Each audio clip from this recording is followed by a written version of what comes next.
يا ترى ليه أغلب الاختراعات الحديثة اللي سجلت باسم الإغريق لم تظهر إلا لما الإسكندر الأكبر احتل مصر؟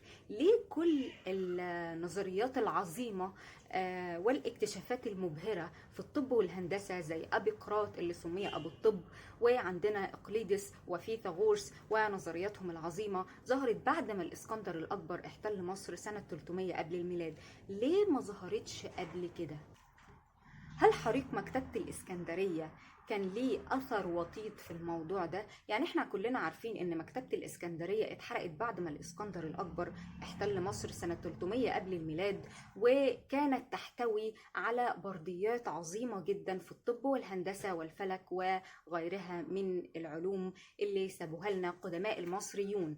غير ان قدماء المصريون يا حبايبي أجدادك كانوا عارفين اللي هيحصل، فكانوا طول الوقت بيسيبوا لنا آثار عظيمة موجودة في هذا البلد وشامخة على ما قدموه للبشرية، زي عندكم الكتابات والنقوش الموجودة على المعابد إلى الآن، زي عندكم الأهرامات اللي هو إعجاز هندسي. تمام. بعد ما البرديات اتسرقت والمكتبة اتحرقت، فغريبة شوية يعني ان علماء الاغريق نزل عليهم الوحي بعد ما الاسكندر الاكبر احتل مصر والمكتبة اتحرقت، يا سبحان الله، بالبرديات. يعني حاجة غريبة شوية.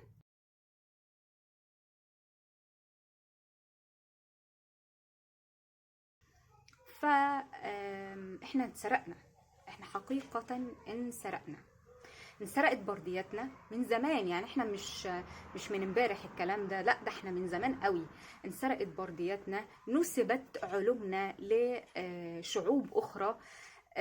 للاسف كل يعني الاختراعات الحديثة الموجودة في هذا العالم سواء في الفيزياء او الكيمياء او الطب وضع اساسها قدماء المصريون.